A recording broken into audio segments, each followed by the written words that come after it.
Just start my presentation by reminding you that coronaviruses were thought to be interesting, but they were a minor medical issue, mostly in children with cold-like symptoms. There were only a handful of investigators around the world who were focusing on coronaviruses, mostly because they were interesting viruses and we could learn a lot of virology from them, not so much that they were compelling for human disease. Until SARS in 2003-2004, with its 8,000 cases and 800 deaths. It seemed to have emerged from Guangdong province, but cities like Hong Kong and Toronto suffered grievously from many, many cases, also Europe and elsewhere. Interestingly, although it was quite lethal with 10% mortality rate among the symptomatic cases, it was not very efficiently transmitted human to human. It seemed like it might be because of outbreaks like in the Metropole Hotel, where many people who were on the same floor or even a nearby floor got infected. But at the end of the day, classic respiratory viral control techniques were able to control it. MERS was even more lethal, but even less infectious. And MERS is still with us. There were cases last year, and we've had about 2,500 cases, almost 900 deaths. It's been on the Arabian Peninsula with the exception of its introduction to South Korea from a traveler and a local outbreak in South Korea, which was relatively easily controlled. But SARS wasn't a huge surprise. We had the experience in 1918, 1919 of the Spanish influenza.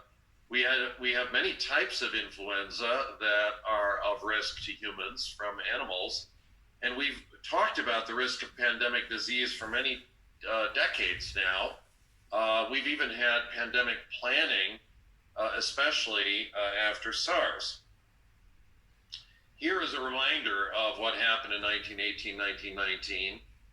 These are police in the US with their masks. It was actually deadlier than World War I, with somewhere in the 50 million range of people dying. For Americans, there were 4 times the number of Americans killed by the influenza than were killed in World War I, and millions more were infected but did not die. Interestingly, this particular influenza preferentially killed young adults ages 15 to 45, making it very unusual. Influenza usually kills the elderly and sometimes the very young preferentially, and why this affected more young and middle-aged people is unknown to this day. Here are some pictures and cartoons from that era. At the bottom, all theaters closed until further notice at the request of the mayor. This looks familiar to many of us. To the right, one sees the way the Germans killed people at Chateau Thierry, a big battle of World War I, and then the way North Carolinians do it at home by coughing on people. So it was trying to, at this time of World War I, remind people to be highly responsible in their personal behavior. Otherwise, you would kill your fellow Americans. And then there was a nursery rhyme, a little ditty that emerged. I had a little bird and its name was Enza. I opened the window and influenza. And the little girls are jumping rope based on this rhyme. Now, there are many influenza types, and I'll refer you to this CDC website if you want to read about seasonal avian, swine variants, pandemic threats, and influenza in animals. These are the categories where you can read about this. And this particular drawing reminds us that you can have a bird origin influenza that infects humans, that infects pigs, and then pigs can infect humans. And why birds and pigs are especially sensitive to the influenza virus, I would have to ask one of my veterinary virology colleagues. I'm not quite sure. Now, in this cartoon, and I don't have time to go into details, you have the risk of reassortment is the technical term. So you can have a human adapted influenza strain that is transmitted efficiently among humans.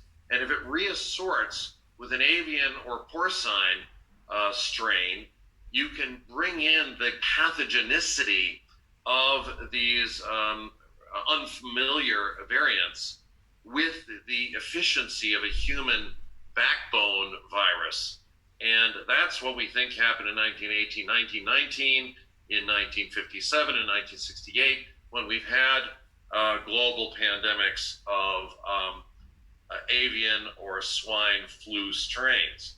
And this remains a continuous threat on the planet Earth. The only surprise is that this was a coronavirus and not an influenza variant. But someday we're going to have another influenza variant that might be equally efficient as and equally lethal as the 1918-1919 flu.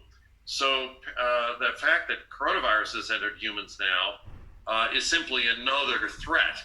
It's not that this was the great threat waiting for us. We have the influenzas waiting in the wings, and at any point, unpredictably, they may emerge in this reassortment form to be equally infectious as standard human influenza, but more lethal because of the reassortment. And this slide from Bob Belchie's paper, New England Journal, after the SARS epidemic, he published in 2005, I don't think it's a coincidence, and he describes some of the different virological reassortment patterns that have been seen. The pattern that was noted in 1918, 1919, and we did this by getting viral material from frozen humans. Some of the humans who died of influenza in the far north, in the Arctic, were actually preserved, and we were actually able to get the viral genome out of them and be able to sort this. And then 1957, 1968, and the next pandemic, influenza, could be any of these strategies. So I'll let you read that on your own. So COVID-19 is the disease, and then SARS-CoV-2 is the name of the virus, just to clarify that for a few of you. We think droplet and some aerosolization is possible, and contact closer than 2 meters away is the greatest risk. Also, indirect contact via environmental surfaces is very likely. People touch the doorknob, then they touch their face, and that could be a strategy as well. Keep in mind that the virus lives happily for about 3 days on plastic or stainless steel, and lives for about 1 day on cardboard and paper. So one could, for example, leave one's mail untouched for a day. That would not be a bad thing. And then one could also wipe the surfaces that one touches or fastidiously hand wash after one has touched surfaces. It's hard to remember to do that, but that's possible. It's even been mentioned that aerosolization of feces would be possible, for example, with explosive diarrhea in a hospital setting, but there isn't proof. There isn't evidence for airborne transmission at greater than 2 meters away, but negatives are hard to prove, so we're not sure. There is concern about transmission from asymptomatic persons or pre-symptomatic persons because it may be that up to 25 to 50% of all infected persons do not have conspicuous symptoms. There are also big debates about mask use. We can talk about that in the question and answer. I'm a fan of masks. I think they're a really good idea, but there are many people who disagree with me. The transmission rate is perhaps a bit higher than influenza. We call it that, the R0, the number of people who are expected to be infected from an infected person entering a social scene. We thought it was about as infectious as influenza. The most recent data maybe that's a little bit more infectious than influenza. The incubation period is somewhere in the 2 to 7 day range. It can go up to 14 days, which is why Professor Jung highlighted the 14-day limit for isolation and quarantine. There have been outliers reported up to 27 days. And then the question is there some re-exposure versus prolonged incubation? We don't know yet. Those would be a very tiny minority, however, judging from our experience now. The median time from first symptoms to hospitalization is probably about 7 days, as Professor Jung said, and first symptoms to death is looking like median about 2 weeks. I mentioned this, the asymptomatic, and that we're not sure about how many are mild or how many are severe. I believe that papers being published now from China are clarifying this very, very quickly. And then the question arises, was the Korean experience, the Italian experience, the Spanish experience similar? So we expect a tsunami of medical reports, all of which we desperately need to try to clarify this. And somewhere in the 2 to 5% range of symptomatic people need a respirator. The mortality rate is highly debatable. It might be in the 1.5% of symptomatic persons. Case fatality rate might be in the 15% range if hospitalized. But we already see a lot of heterogeneity of data coming out of various countries. I'm going to show that to you in a minute. So stay tuned for this. By the way, what's the mortality rate for everybody infected? Well, since we don't have widespread serosurveys in communities yet, we're not quite sure about the answer to that. If I'm going to make a guess, I would say maybe 0.5 of 1%, half of 1%, 0.5% or 0.7%. So maybe half to a little less than 1% is maybe a good guess if we're including asymptomatic people, but we don't know yet. And that would mean that it's 5 to 7 times more lethal than influenza.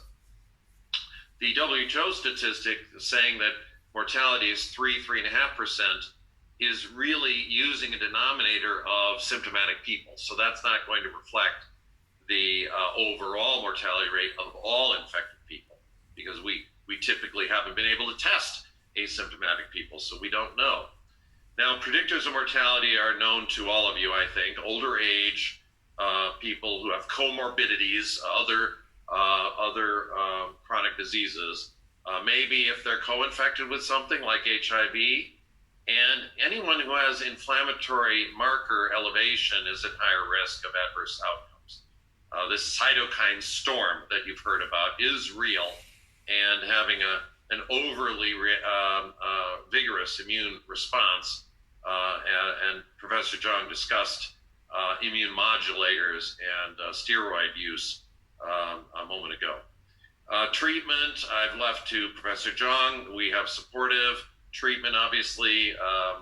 Experimental drugs are available, some of which have been effective in animal models. And we can talk about vaccines if you like in the Q&A. I already saw a vaccine question that I didn't have time to respond on the chat room.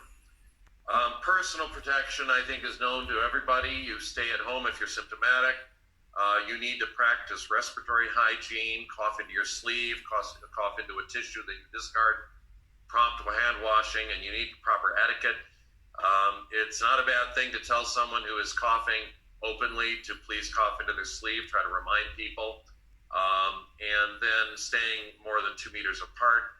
Hand and surface hygiene is critical. If you have access to the alcohol waterless products or hospital disinfectants, those are good. But you can do a thorough 20-second soap and water wash of your hands and also achieve tremendous results. I mentioned the surface survival a moment ago. Masks, the N95 is best to reduce susceptibility. Somebody with a beard like mine should be trimmed down, and I have trimmed my beard so that my entire beard falls within the mask. That's what's recommended. Care providers need N95 masks. We also need to reduce infectiousness to others, even if it's not optimal mask use. For example, if you have a surgical mask, it's better than no mask. If you have a mask that's designed for dust that you buy at a hardware store, that's better than no mask. And a fabric homemade mask, we think, is better than no mask. So excellence should not be the enemy of the good. If you don't have an N95, and in the US we don't have enough, so we are asking people to leave the N95s for healthcare workers who are in most critical need. Then use a surgical if that's available. If you don't have that, use a homemade fabric mask or dust mask. I recommend it because I think the weight of the evidence is in favor of mask use. There's some studies saying that masks don't work, but many of these studies were very poorly done. Other personal protective equipment is essential for healthcare workers and what we call first responders. For example, the emergency medical technicians who staff ambulances. Travel restrictions are very advisable in this kind of circumstance. The less that we can increase the network of viral transmission, the better. Staying at home for physical distancing has been used with great success in both China and in Korea. We're seeing the benefits in Italy and Spain now, and we're seeing the benefits in the US, which has the world's worst epidemic at the present time in terms of absolute numbers. Testing is critical.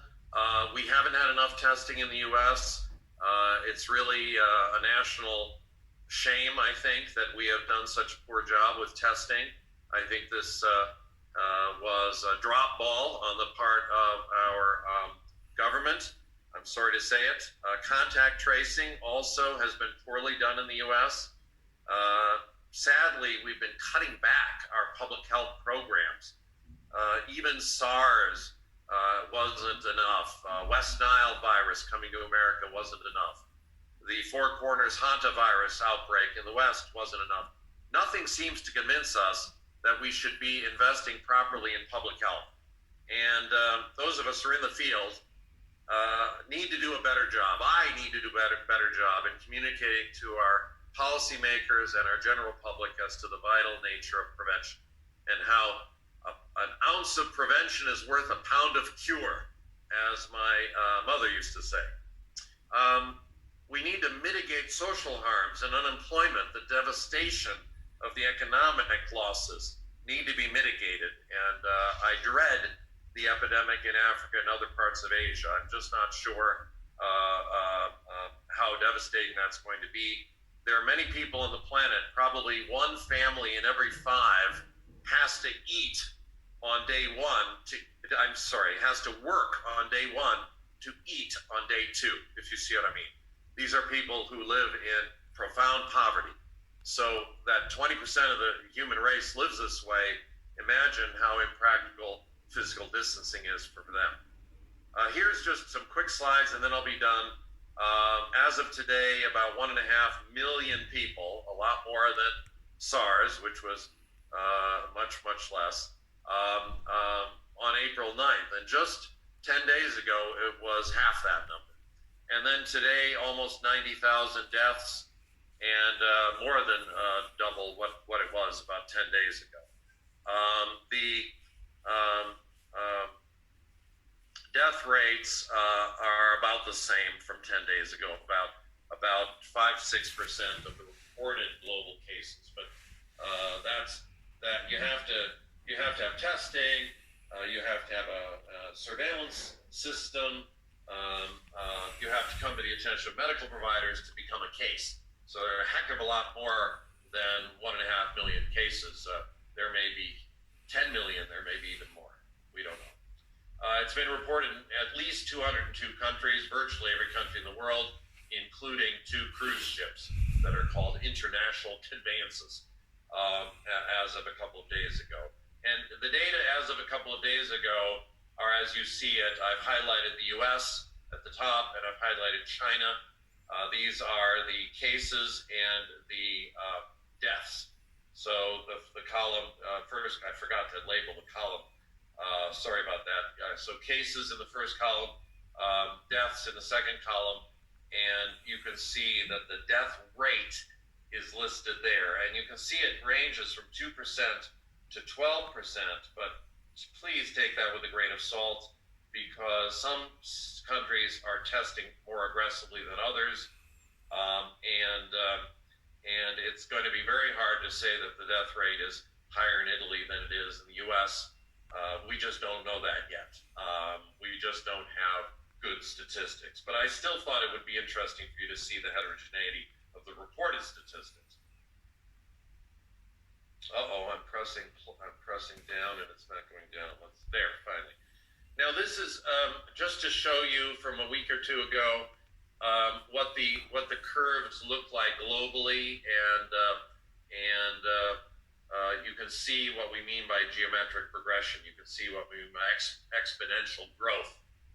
But to really measure exponential growth, you have to look at a logarithmic scale here, and I'm still trying to sort out why the logarithmic scale slowed in mid-February and then accelerated a little bit in late March. And I'm speculating that it has to do with China and Korea taking off very early. Then it took a while for the virus to spread around the world, and then it took off in Europe, and then later in the US. So, oops, sorry, I'm getting a call that I have to, I forgot to turn off my phone. Okay, so I'm gonna leave you to read this slide on your own. It's just the criteria for guiding evaluation of patients under investigation. I've taken a little too much time with my talk, and it's just showing how we really are not using testing the way I think we should. A patient under investigation, they're recommending that it ought to be the clinician's judgment. And, you know, I would love to see a lot more testing available. Here are some of the CDC warnings, US State Department warnings about travel that were on their website a few days ago. We've got shortages of PPE. We've got certain drug shortages now. People with rheumatic diseases are having trouble getting chloroquine because there's so much use, even though the data, as Professor John said, was not very strong. These are some of the preparedness efforts that we need to be doing for this epidemic and for the future: surveillance, rapid response, hygiene and attendant products. We should never be short of these products. PPE and ventilators, we should never be short of these products. We're going to need antiviral drug development. We're going to need treatment, immunologic modulators, vaccine development, point-of-care diagnostic testing, contact tracing capacity needs to be surged in many countries like the U.S. Surge capacity of stockpiles need to be accelerated, and task shifting needs to be emphasized. If we can have community health workers who can do the work of nurses, we should do that. If we have nurses who can do the work of doctors, we should do that. We should expand healthcare facilities and have the surge capacity that Professor John reported. We need to decompress institutionalized populations, people in nursing homes, in prisons, in barracks, in college dorms, in institutionalized settings for the mentally disabled. We need to have plans to decompress them in a circumstance like this. And we need the drugs, biologicals, and vaccines. So thank you very much.